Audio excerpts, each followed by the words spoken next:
where you're hiding, I just want you to come in.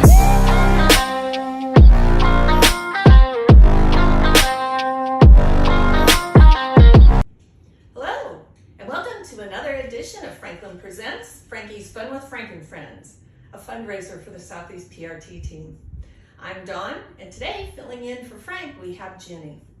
And the reason we have Jenny is because Frank and I tried to video this tutorial earlier today, and well, frankly, it wasn't happening. Frank's mind was elsewhere. We weren't making progress with our training session / video. So I decided to exercise what sometimes is the best thing you can do in training, and that's to know when to stop. And it's okay. Training sessions aren't always going to go as planned. You know, dogs are not robots. Sometimes they don't feel well. Sometimes they may be mentally distracted. With intact bitches, intact dogs, you can have hormonal influences that, you know, their priorities have shifted to the opposite sex as opposed to, you know, what you're trying to teach them.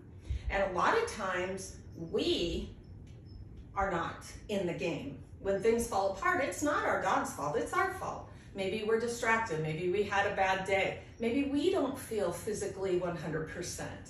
And so, and a lot of times this is very common, we don't have a plan.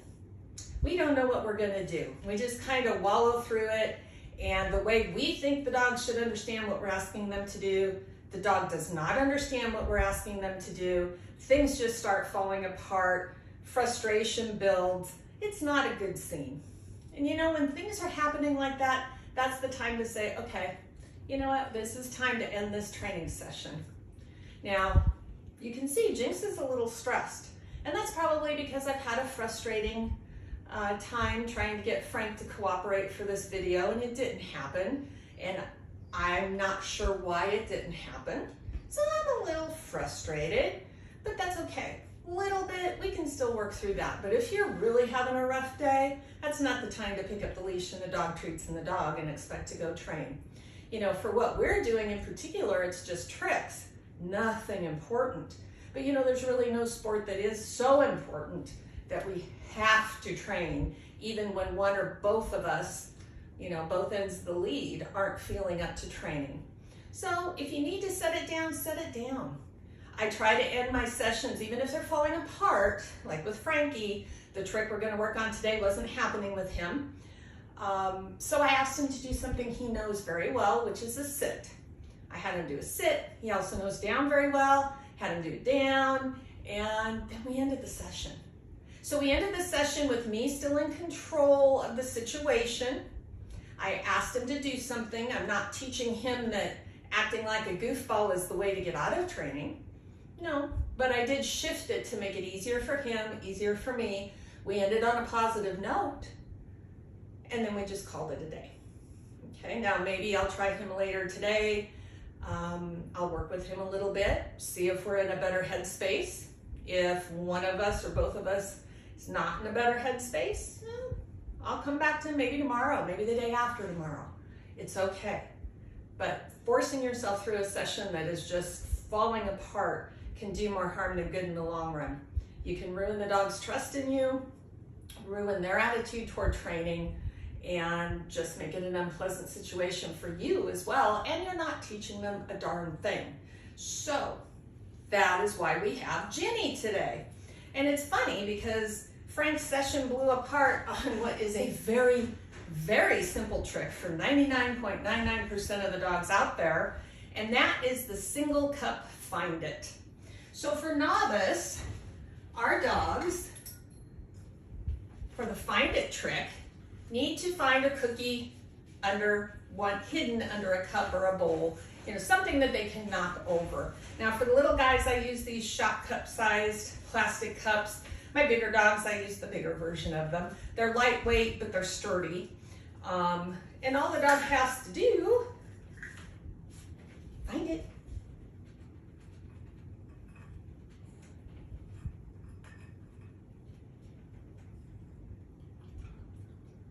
Is move that around, find their cookie. Now she's up on the training table for training purposes. or for video purposes. For training this trick, when I taught her this initially, I just sat on the floor with her. The biggest thing is, you know, cups, they can slide around. So if you have a rug or a room with carpet on it, they work a little bit better because they do hold the cup so the dog can actually knock the cup over a little bit easier. But I'm gonna work Ginny up here so we can see her in the video. Again, this is a very, very simple trick, and what Ginny just did, that would be a passing performance of this trick. So to start it, you want some good treats that the dog wants, and remember, like we talked about before, in our first tutorial and in others, it only needs to be a taste, does not need to be a whole meal. So these little tiny treats, I'm gonna break them in half, and you know, you'd never guess that she likes these, right? So again, we have our dog on a buckle collar and a leash. If you prefer soft slip so the coat isn't damaged, that's fine as well, but you're not gonna use a slip. You're just gonna put your finger under it. This is just to restrain the dog. You want a little bit of time between when you put the treat down and when the dog goes to get it. So we're gonna let the dog see, find it, and we're gonna let him go. Easy peasy, lemon squeezy, right? If you don't want to add calories to your dog's daily intake training these tricks, remember you can take some kibble out of their meal to make up for the calories they get in treats, or you can, if they really like their kibble, you can use their kibble instead of treats to train this. Okay, so I'm gonna set it down. Find it. Good girl, right? This is all eyesight, I don't care. The point is the dog is learning when I say find it, which is going to be my word that I use, that there's gonna be something down there. I know, Jenny. You ready? Find it. Now I'm telling her find it because she is straining at that collar. There's no doubt in my mind when I let go, she's gonna go straight to that cookie. If your dog isn't doing that right off the bat, you've probably put the cookie too far away, okay? So you can see I'm just working on a small grooming table. So that's all the further I'm putting it away, maybe 6 inches. I'm not very good, just right out of paw reach. Find it, okay? But your dog should go, oh boy, there's the food. If they don't, try changing the food. If you're working on a dark surface and the dog seems to have no clue initially, try using something light, like a tiny bit of cheese, a tiny bit of skinless chicken, okay? It's not gonna add a lot of fat, not gonna add a lot of calories, but visually it'll be a light on a dark surface, be easier for them to see.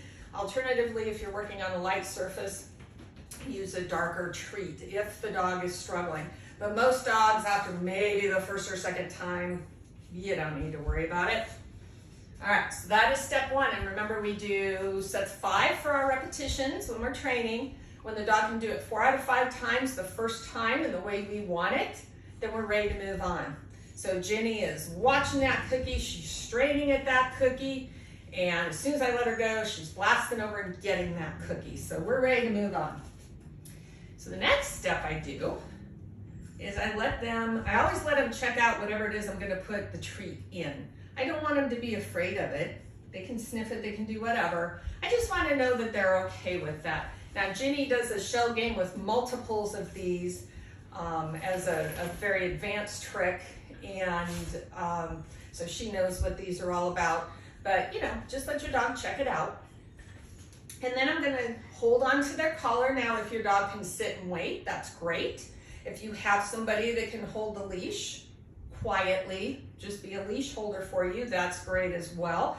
You can also hook this on a doorknob if you need to. Hook the leash over the doorknob so your dog can't take off before you're ready. That's all we're doing, all right? We're also creating a little anticipation on the part of the dog, but basically we just don't want the dog to take off before we're ready. So I'm gonna show her, here's the treat, and I'm gonna cover it, and then I'm gonna tell her, find it. Good girl. There you go. And because we're working on a tight surface, she just started to knock it over the edge. When we're on the floor, she sends these things flying. But that's okay. What Ginny just did is more than adequate for this novice level trick. Get a couple more.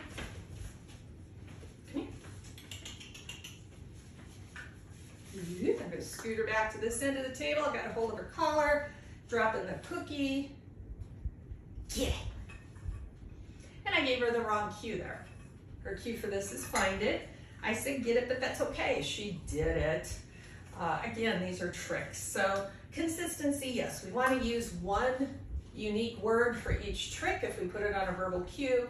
But if you screw up every once in a while, that's life. Remember, we're not always perfect. Our minds can wander during our training sessions.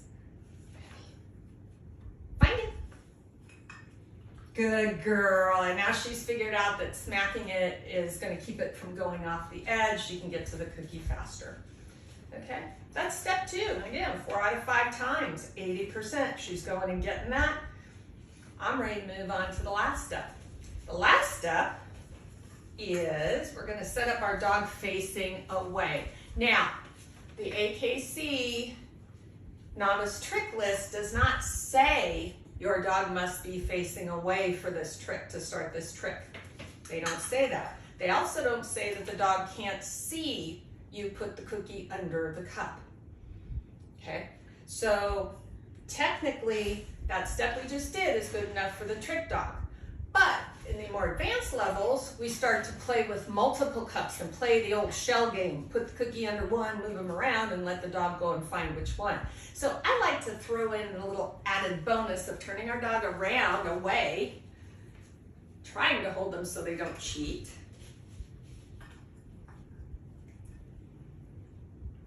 Find it. And then having them turn around. Good girl. Because ultimately, we're going to try this with more than one cup. So we'll set 3 cups down, put a cookie under one. Dog doesn't see it, the dog has to find it. All right, find it.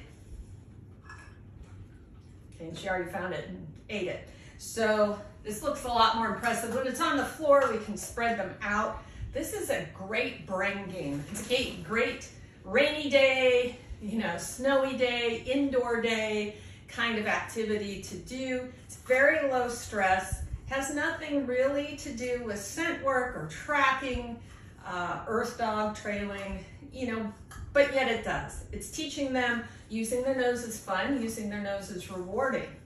If you want to go on in those other sports, then you are going to refine what it is they're searching for with their nose. But this just gives them a little jump start, and it's very impressive. And when you get good at it, you can show off to family and friends and get pretty fancy at it by how you move, how many of these you have on the floor, how you move them around, where you leave your dog before you release them. I also will take and put her in a different room and set these up and then release her from the other room. So not only does she have to figure out which cup, she's got to come and find it in the room. So there's a lot of ways you can take this game and make it a great brain activity. Sometimes just wearing out their brain will help with the physical activity that they all have an abundance of. So not only do we want to wear them out physically, we want to wear them out mentally. This is a great way to do that. So this is the novice find it trick on that trick list. Remember, you can find the tricks and more information about the AKC Trick Dog program at akc.org. The specific information is at the end of this video. And if you would like to help out the Southeast PRT team, we don't care if it's a PRT, so long as it's a dog. We will evaluate for $10. We'll evaluate your videos for the Trick Dog Novice title or another title if you're ready. We will evaluate those. 100% of the evaluation fee will go to the Southeast PRT team to help them support all the activities associated with the Perry, Georgia Peach Blossom Cluster PRT specialties each spring. So, I think Jenny did a lovely substitution for Frank today. So that is it for today. Next week, we'll take on another novice level trick. Hope to see you then. Thank you.